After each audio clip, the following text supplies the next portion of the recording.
Bienvenidas y bienvenidos a El Futuro del Trabajo, el podcast de la OIT donde analizamos los principales desafíos del mundo laboral. Mi nombre es Sonia Álvarez, asistente de comunicación de la oficina de la OIT para el Cono Sur de América Latina, y estaré acompañándolos en este episodio donde exploraremos los hallazgos clave del informe Panorama Laboral 2024 de América Latina y el Caribe. Para ello nos acompaña Gerson Martínez, especialista regional en economía laboral de la OIT y autor principal del informe.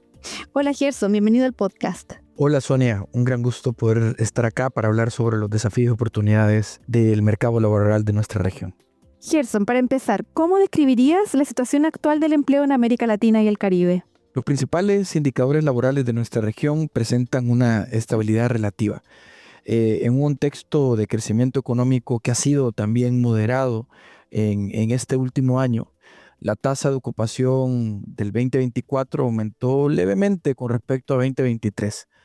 Por otro lado, la oferta laboral que se mide por la tasa de participación, es decir, el porcentaje de personas que están en edad de trabajar y que están trabajando o buscando un empleo, se mantuvo relativamente estable con respecto al año anterior. Eh, Aunque todavía se encuentra por debajo de los niveles que se registraban en 2019. Y este aumento leve de la ocupación y la estabilidad del nivel de participación laboral ha hecho que la tasa de desocupación regional registre un nuevo descenso en el año anterior. Estas son buenas noticias. Sin embargo, hay que también tener en cuenta que además de estos avances en términos de cantidad de empleo generado, persisten para nuestra región desafíos estructurales y de largo plazo en términos de calidad del empleo.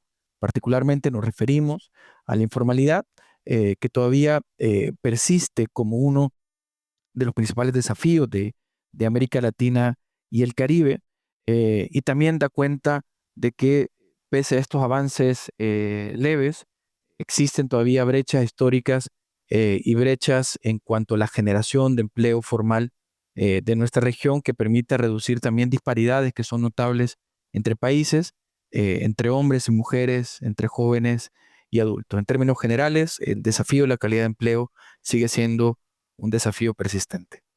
Entiendo entonces que el mercado laboral se ha recuperado de la pandemia, pero si comparamos la situación actual con la de hace 10 años, por ejemplo, ¿estamos mejor? ¿Estamos peor? ¿Igual?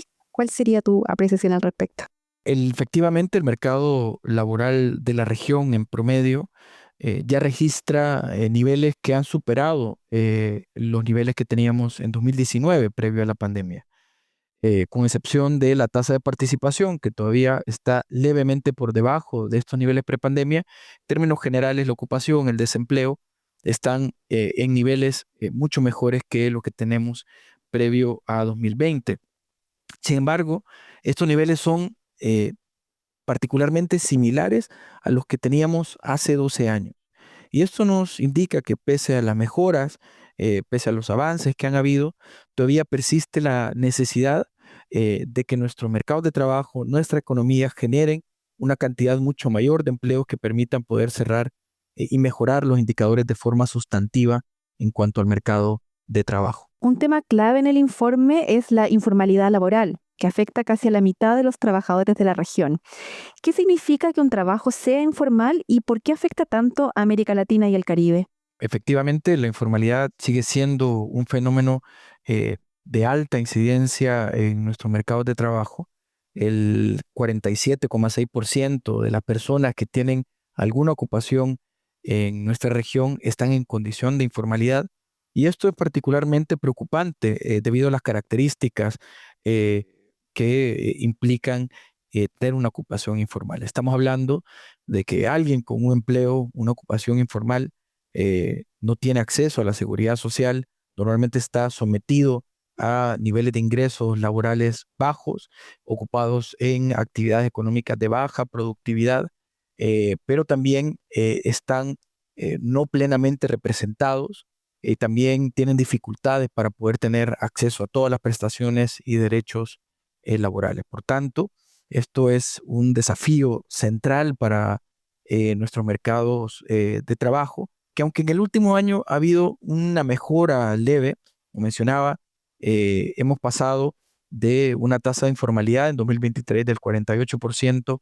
a una del 47,6% en 2024, que es un avance leve, pero todavía insuficiente. Los niveles de informalidad son muy altos. Estamos hablando de que en esta condición se encuentran una de cada dos personas ocupadas en América Latina y el Caribe. Y esto también hay que ponerlo en perspectiva de que hay algunos países en nuestra región que tienen niveles de incidencia de la informalidad todavía mucho más altos. También dentro de los países existen diferencias entre sectores y tipos de ocupación. Por ejemplo, el trabajo doméstico remunerado, que aparte de tener niveles de informalidad muy altas que llegan en algunos países a representar más del 80%, también se caracteriza por ser un sector, un grupo de ocupación altamente feminizado. Bueno, sin duda estamos ante un desafío central en la región. ¿Qué se puede hacer entonces para reducir la informalidad? La OIT recomienda a través de su estrategia regional para facilitar la transición a la economía formal que los países implementen un enfoque integrado. Y este enfoque integrado debería estar compuesto por 4 pilares. El primero, integrar acciones para fomentar el desarrollo productivo y elevar la productividad. El segundo, políticas de empleo y desarrollo de competencias que permitan generar más empleo formal. El tercer pilar, cómo fortalecer los sistemas de protección social. Y un cuarto pilar, la importancia del reconocimiento y cumplimiento de los derechos laborales en nuestros países. Gerson, mencionaste que las mujeres son las más afectadas por la informalidad. Esto nos lleva al siguiente tema que quisiera conversar contigo, la desigualdad de género. ¿Cuáles son los principales desafíos que enfrentan las mujeres en la región? Las mujeres enfrentan desafíos diversos, particularmente uno que tiene que ver con la baja participación laboral femenina, que si lo comparamos con la participación laboral de los hombres es sumamente baja. Cuando hablamos de la participación laboral nos estamos refiriendo a la proporción de hombres o mujeres en edad de trabajar que están ocupados o que buscan un empleo. Esta proporción de participación laboral entre hombres y mujeres es bastante amplia en cuanto a su diferencia. Hay cerca de 22 puntos porcentuales por debajo de la participación femenina en relación a la de los hombres. Eh, y esto limita la posibilidad de que mujeres en edad de trabajar puedan generar un ingreso laboral, puedan desarrollar una trayectoria de trabajo decente. Y esto se explica por diferentes factores. Esta limitante para poder acceder al mercado de trabajo. Uno de ellos es la sobrecarga del trabajo reproductivo, del trabajo de cuidados no remunerados sobre las mujeres, que se convierte, por ejemplo, en una de las principales barreras para que las mujeres puedan tener lo mismo nivel, la misma posibilidad de acceso al mercado de trabajo que los hombres. Por otro lado, las mujeres están desproporcionadamente afectadas por la informalidad y esto, como lo mencionábamos anteriormente, implica una erosión de los derechos laborales y las condiciones de trabajo que tienen las mujeres en nuestra región. Las mujeres enfrentan tasas de desempleo mayores a la de los hombres y en términos de ingresos, las mujeres perciben en promedio un 20% menos que los hombres en nuestra región. Por eso los retos son diversos y también de carácter estructural, porque pese a las mejoras que el mercado laboral ha percibido en este último año, estas brechas persisten en el tiempo. Bien, dentro de los desafíos que mencionas, se hace referencia a la brecha salarial de género y justamente el informe incorpora un indicador complementario para medir de manera más precisa esta brecha. ¿Nos podrías explicar cómo funciona? Este, esta medición complementaria al indicador de brecha salarial de género permite poder tener en cuenta las diferencias en cuanto a el tipo y la estructura de inserción laboral de las mujeres con respecto a los hombres. Esto quiere decir, por ejemplo, que vamos a poder comparar niveles de ingreso por salarios en grupos que son mucho más homogéneos, es decir, poder comparar peras con peras y manzanas con manzanas. Esto permite poder tener, digamos, una comparación, como lo mencionaba antes, mucho más homogénea y tener una medición de las brechas de ingresos mucho más precisa digamos, en nuestros mercados de trabajo. Esto es, como bien lo mencionabas, un indicador que puede complementar la lectura de estas diferencias de ingresos entre hombres y mujeres al compararse entre grupos mucho más homogéneos. Por ejemplo, para poder arribar a este indicador complementario de brecha de género ponderada, lo que hacemos en este ejercicio es comparar, por ejemplo, el grupo de mujeres en un tipo de ocupación similar a un grupo de hombres en ese mismo tipo de ocupación, o con jornadas laborales similares, por ejemplo, mujeres que trabajan a tiempo completo con hombres que trabajan a tiempo completo, y comparar sus niveles salariales y luego todos estos grupos poderlos promediar y a partir de esto arribar a un promedio de brecha salarial de género mucho más ajustada a esta diferencia que en el mercado de trabajo existen entre hombres y mujeres y que podrían de alguna manera digamos, limitar la precisión de esta medición, de no tener en cuenta estos factores, factores como la educación, factores como los sectores de actividad económica en la que se ocupan, la duración de la jornada de trabajo, entre otros. Pero las mujeres no son las únicas que se enfrentan con grandes retos para ingresar y permanecer en el mercado laboral. Te invito a que hablemos de las y los jóvenes. ¿Cuál es la situación en particular? Los jóvenes enfrentan desafíos iguales que el resto de la población en el mercado de trabajo, pero en una magnitud mayor. Un ejemplo de esto es la alta tasa de desocupación que las personas entre 15 y 24 años enfrentan. La tasa de desocupación juvenil, en el dato más reciente para 2024, dio cuenta que del 13,8% de las personas que buscan empleo de manera activa en ese rango de edad no lo logran encontrar. Estamos hablando de que esta tasa de desocupación juvenil representa casi el triple de la tasa de desocupación de los adultos. Pero la falta de empleo en términos de disponibilidad no es el único desafío que las personas jóvenes en América Latina enfrentan. Existen todavía retos importantes para facilitar una transición adecuada del mundo educativo al mundo laboral. Todavía existen desafíos importantes para garantizar el acceso a un primer empleo en condición formal. También es importante tener en cuenta que aquellos jóvenes que ya están ocupados e insertos en el mercado laboral enfrentan niveles de informalidad superiores a los que enfrentan sus pares adultos. Y por último, es importante en un mundo en constante transformación cómo garantizar no solamente la cobertura de la educación técnica profesional, sino también cómo garantizar que ésta sea pertinente y de calidad, particularmente para proveer un mayor acervo de habilidades digitales y técnicas a nuestras personas jóvenes, como decía antes, un mundo que cada vez está cambiando de manera más constante.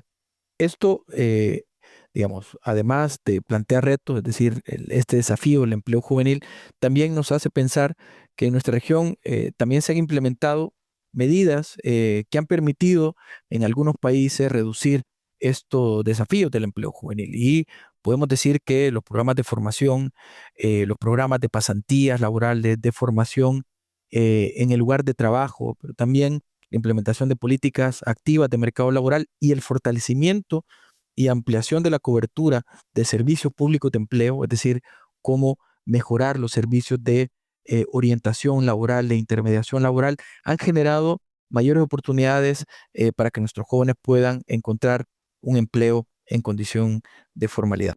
Muy bien, Gerson, hasta el momento hemos hablado de la situación del año pasado y las brechas persistentes, pero ¿qué podemos esperar para el 2025? Bueno, si las previsiones de crecimiento económico se mantienen tal cual como se han dado hasta el momento, esperamos que el comportamiento del mercado de trabajo mantenga la estabilidad que ha mostrado en 2024. Es decir, por ejemplo, que esperamos que de mantenerse estas proyecciones de crecimiento económico, la tasa de desocupación regional se mantenga alrededor del 6% como lo ha hecho en este año 2024.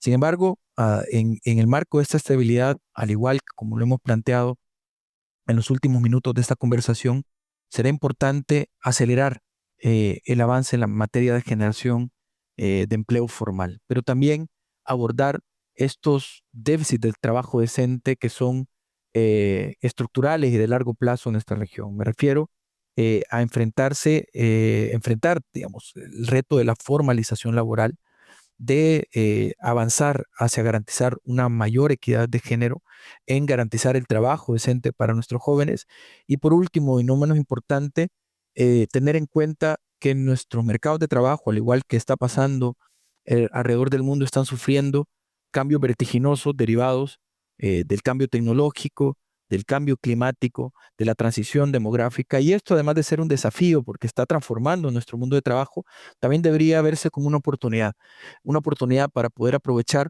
los nuevos empleos, digamos, que en el marco de la adaptación, por ejemplo, al cambio climático o la adaptación tecnológica se están dando. Y para esto, las políticas de empleo desde un enfoque integrado y particularmente la formación técnica profesional juegan un rol fundamental para convertir estos desafíos en oportunidades y promover, además de un crecimiento económico sostenido, sostenible e inclusivo, el trabajo decente, el empleo pleno y el empleo productivo.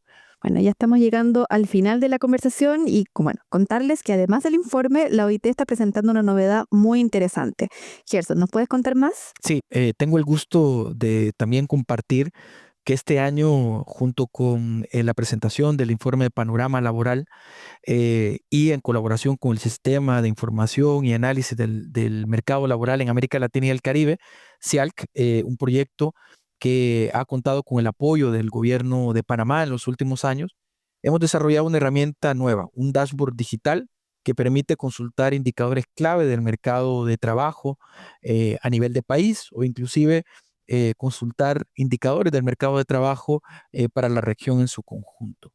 Por ejemplo, esta plataforma permitiría, por ejemplo, si alguno quisiera conocer cómo ha evolucionado el empleo en algún país en particular y compararse con lo que pasa en la región, esto se podría hacer a través de la generación de gráficos dinámicos que permiten ver esta información que también la OIT estará actualizando de forma permanente. Esto es un instrumento, es una herramienta interactiva que permite visualizar los datos de empleo y que permite ver, digamos, los desafíos que nuestra región y países en particular de nuestra región están enfrentando a futuro. Así es que esperamos que esto sea un elemento adicional que permita también a nuestros constituyentes poder contribuir en avanzar hacia la promoción del trabajo decente en los países. Sin duda, una gran noticia porque esta herramienta va a facilitar el acceso a la información y a la toma de decisiones. Bueno, Gerson, muchas gracias por compartir estos hallazgos con nosotros. No, gracias a ustedes. En este episodio analizamos los avances y desafíos del empleo en América Latina y el Caribe. Les recordamos que el informe completo del Panorama Laboral 2024 está disponible en el sitio web de la OIT, donde también pueden acceder al nuevo dashboard digital para revisar los indicadores de cada país. Visítanos en www.ilo.org/Américas. Nos encontramos en el próximo episodio de El Futuro del Trabajo. Hasta la próxima.